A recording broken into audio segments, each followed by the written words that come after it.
Hello, friends. I want to start with something very ordinary, something many of you have probably experienced at least once. You're sitting with a friend, maybe at her kitchen table, tea going cold in the cups, and she reaches into her bag and pulls out a small deck of cards wrapped in a cloth. She shuffles them, fans them out, and asks you to pick one. Or perhaps it happened differently for you. You were scrolling through your phone late at night, tired, a little unsettled about something in your life, and an app offered you a free daily tarot pull. You tapped it almost without thinking. There is something magnetic about those cards, something that draws the hand toward them even when the mind is uncertain. And today I want to talk honestly about why, despite working in this field for years, despite respecting the people who use tarot thoughtfully, I do not really like it. Not as a moral judgment and not as a warning, more as a personal reflection. One that I think many of you may recognize a little of yourselves in, even if your relationship with tarot is completely different from mine. Before I go further, I want to be fair to the subject. Tarot at its best is a language of images, cups, swords, wands, coins, a tower struck by lightning, a woman balancing scales, a wheel turning in the sky used with care. It can function almost like a structured journaling exercise, a way of externalizing feelings that are hard to name directly. If you place 3 cards in front of you and ask what they might represent about your situation, you are, in a sense, giving your own subconscious permission to speak through pictures instead of words. Many people find this genuinely useful. I do not doubt that. So what follows is not an argument that tarot is dangerous or fraudulent. It is more personal than that. It is a walk through the specific things that make me uneasy, one by one, so that you can decide for yourself which of them, if any, resonate with your own experience. The first thing that unsettles me is how easily tarot slides from reflection into declaration. You may have noticed this yourself, even in casual settings. Someone draws the 3 of Swords and says out loud, almost automatically, "Oh, heartbreak is coming." Not this card sometimes speaks to themes of grief, but heartbreak is coming, as though the card has issued a verdict rather than offered an image to sit with. This is a subtle shift, but it matters enormously. A tool meant to open a conversation with yourself becomes, in that moment, a tool that closes it. Once a person hears heartbreak is coming, their mind stops exploring and starts bracing. In other words, the openness that made the symbol useful in the first place is exactly what gets lost the moment it hardens into a prediction. The second thing follows naturally from the first, and it concerns the relationship between the cards and your own intuition. Tarot is often described as a way of accessing your inner knowing, and I understand the appeal of that framing. But there is another side to this. If you find yourself reaching for the deck every single time you feel uncertain, before a difficult conversation, before a decision about work, before deciding whether to trust someone, you may slowly be training yourself to distrust your own first sense of things until a card confirms it. I have spoken with people who described feeling almost paralyzed without their cards, unable to trust a gut feeling unless the 2 of Cups appeared to validate it. That is a quiet kind of dependency, and it tends to grow so gradually that it is hard to notice from the inside. The tool meant to strengthen intuition can end up replacing it instead. Now let us turn to something more emotional, which is the theater of dread that certain cards create. Anyone who has spent even a little time near tarot knows the names that make people's stomachs drop: the Tower, the Death card, the 10 of Swords lying face down with 10 blades in its back. In most traditional interpretations, these cards are not actually about literal disaster. The Tower is often read as sudden change or the collapse of something false. The Death card as transformation and endings that make room for new beginnings. The 10 of Swords as the bottom of a difficult cycle, the point just before things turn. And yet when these cards land face up on a table in front of someone who is anxious, frightened, or simply unfamiliar with the symbolism, the visual impact often overwhelms the nuance. A tower on fire looks like catastrophe. A skeleton on a horse looks like death. People rarely walk away thinking, gentle transformation. They walk away thinking something terrible is coming, and that fear can sit in the chest for days. This is where I think the medium works against itself. A system that relies so heavily on frightening imagery, and then asks the person receiving that imagery to reinterpret it calmly and philosophically in the moment, is asking a great deal of someone who may already be emotionally vulnerable. Many people come to tarot readings precisely when they are anxious about a relationship, a job, a health concern, or a decision they cannot make on their own. That is exactly the moment when a skeleton on horseback or a burning tower is least likely to be received with calm detachment. The images were designed centuries ago within a very different symbolic and religious context, and while their scholarly meanings may be gentle, their emotional impact on a modern worried person is often the opposite of gentle. A fourth aspect I want to mention is repetition, because I think it is one of the least discussed problems with tarot. You may have felt this yourself or seen it in someone close to you. A question does not get a satisfying answer, so the cards are shuffled again and again. Let me ask one more time. Maybe I phrased it wrong. This can happen 5 times in a single evening about the same relationship, the same job offer, the same unresolved worry. Each new spread offers a slightly different set of images, and the mind, eager for resolution, starts weaving them all together into a story, often one that simply confirms whatever fear or hope was already there before the cards were touched. Rather than settling the question, repeated readings can intensify rumination, the same anxious loop dressed in new pictures each time. In numerology and in most reflective practices I favor, there is usually a natural pause built in. You calculate a life path number once, you look at a personal year cycle once, and then you sit with it. Tarot, because it is so quick and so responsive to mood, invites you to keep asking and asking again in a way that can quietly feed anxiety rather than easing it. Let us turn now to something a little more practical, which is the commercial side of tarot as it is often practiced today. I want to be careful here, because plenty of readers are thoughtful, ethical people who charge fairly for their time and skill, much like any counselor or coach. But there is another side to this profession that concerns me, and you have probably encountered it if you have ever searched for a reading online. It is the practice of frightening a client during a free or low-cost reading. I see a dark entity attached to you, there is a curse blocking your love life, and then offering for a much higher price the ritual or cleansing needed to remove it. This pattern preys on exactly the fear that tarot's darker imagery can create, and it turns a reflective tool into a sales funnel built on dread. Not every reader does this, of course, and I do not want to paint an entire tradition with the mistakes of a few opportunists. But the vulnerability that vivid, frightening cards create in a client is unfortunately a vulnerability that some are willing to exploit. A sixth concern, gentler than the last one, but just as important to me, is the passivity that a reading can encourage. When someone lays out a spread and says, "This card represents your future in love," the questioner often settles into a waiting posture. They wait for the King of Pentacles to arrive at their door. They wait for the Ten of Cups to describe a wedding that has not been planned. They wait rather than act. I think most of the systems I love in this field, numerology, personal year cycles, even something as simple as noticing repeating patterns in your dreams, work best when they prompt a person toward action or self-understanding, not when they replace action with waiting.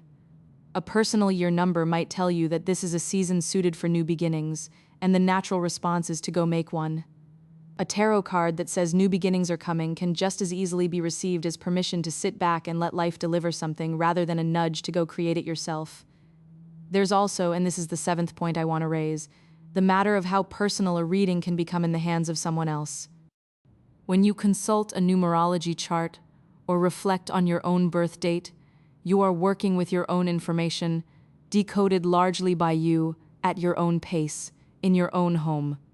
Tarot, especially professional tarot, often involves handing your most private worries, a marriage, a diagnosis, a fear about a child, to another person and asking them to interpret pictures about your life. Even a kind and well-meaning reader is still a stranger, making an educated guess, dressed in the authority of ancient symbolism about matters that are deeply yours. I find something quietly uncomfortable in that transfer of authority, in watching someone hand over their own inner compass to a deck of cards and the person holding them. An 8th thing worth naming, honestly, is how tarot's language of certainty can clash with more circumstantial, humble traditions. In numerology, when we talk about a personal year or a life path number, the language tends to stay conditional. This number may support new relationships, this cycle can be a good time for reflection, though of course other factors in your life matter too. Tarot's visual drama tends to resist that humility. A card is either drawn or it is not. It sits there definite and singular, and the temptation to read it as fixed fact is strong even for people who intellectually know better.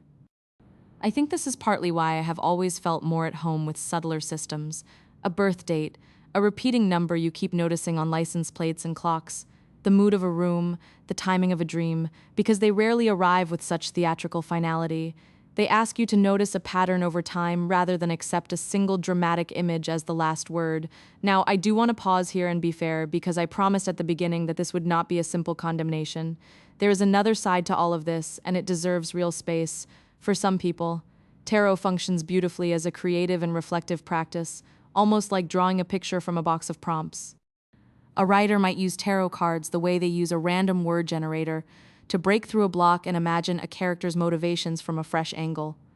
Someone processing grief might find that the calm ritual of laying out 3 cards each morning gives their day a small, grounding structure, less about prediction and more about pausing to check in with themselves. A therapist trained in expressive techniques might use the imagery simply to help a client find words for something wordless. In all of these uses, the deck is functioning as a mirror, not an oracle, and the person holding it retains their own authority. That distinction between mirror and oracle is really the heart of my discomfort. It is not the cards themselves that trouble me. It is the frequency with which they are treated as oracle rather than mirror, and how easily, even for careful people, that shift can happen without anyone quite noticing. If I think about who tends to be drawn to tarot in its more troubling form, it is often someone in a season of real uncertainty, recently out of a relationship, unsure about a career move, grieving, lonely, or simply exhausted by too many unanswered questions. That is completely understandable. Uncertainty is uncomfortable, and any system that promises a glimpse of clarity will be appealing in that state. But this is exactly the state in which a person is least equipped to hold a frightening image lightly, and most likely to accept a dramatic interpretation as settled fact. Someone calm, secure, and simply curious about symbolism is in a very different position than someone desperate for an answer at midnight. The same deck of cards can be a gentle, creative exercise for one person and a source of real anxiety for another, depending entirely on the emotional state they bring to the table. That is worth remembering the next time you or someone you love reaches for a deck during a hard week. I should also say, because it matters, that context changes everything here. A tarot reading done for fun at a holiday gathering where everyone is laughing and no one takes the Ten of Swords too seriously is a very different experience from a private, tearful, one-on-one consultation about a marriage that is falling apart. The first is closer to a party game, and I have no real objection to it. The second carries much more emotional weight, and it is there that my concerns about certainty, dread, and dependency apply most strongly. So when people ask me directly whether tarot is bad, my honest answer is that the deck itself is neutral. It is a set of images, nothing more. What concerns me is the atmosphere that often surrounds it, the hush, the candlelight, the language of fate, the framing of the cards no, because that atmosphere makes ordinary pictures feel like verdicts, and verdicts are a heavy thing to hand a person who is already unsteady. I think, too, about why I have always gravitated instead toward numerology and personal cycles as the foundation of my own practice. Part of it is simply that numbers feel quieter to me. A life path number does not arrive with a burning tower or a weeping figure. It arrives as a calculation, something you can check twice, something that invites reflection rather than alarm. A personal year cycle does not claim to show you a fixed future.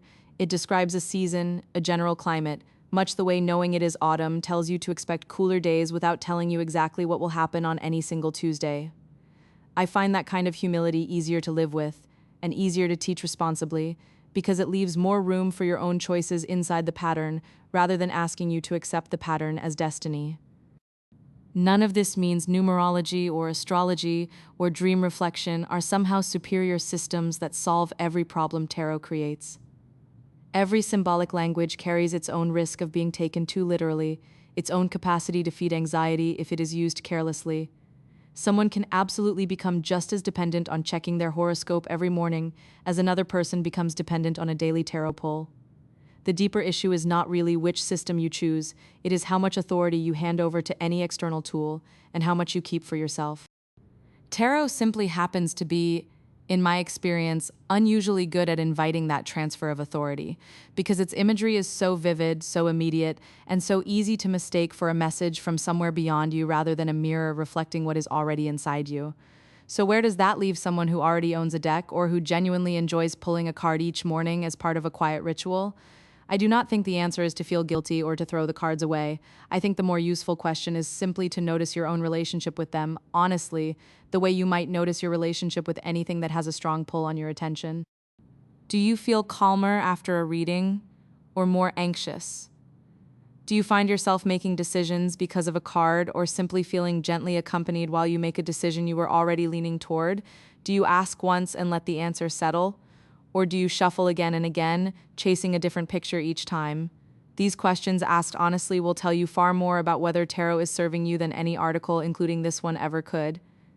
As we come to a close, I want to bring this back, as I always try to your own life rather than to any abstract rule.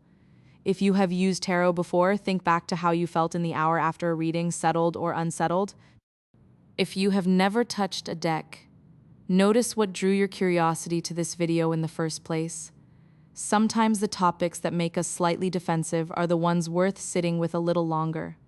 And if you work with any symbolic system at all, tarot or otherwise, it may be worth asking yourself the same question I ask myself again and again in this field. Is this tool opening a door inward, toward my own quiet knowing? Or is it slowly becoming a voice I trust more than my own?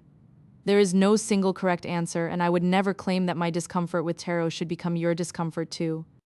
What I hope, more than anything, is that you leave this video a little more aware of the difference between a mirror and an oracle, and a little more attentive to which one is sitting in front of you the next time cards or any symbols are laid out on a table. Since we have spent this whole episode talking about the shadow side of symbolic tools, I think a natural next conversation would be about how to tell the difference between genuine intuition and simple anxiety dressed up as a feeling, because that distinction quietly runs underneath almost everything we have discussed today. That is all for today. I hope this was interesting for you and perhaps even a little useful the next time a deck of cards or any promise of certainty crosses your path. Please subscribe to the channel. I will be very glad to have you here.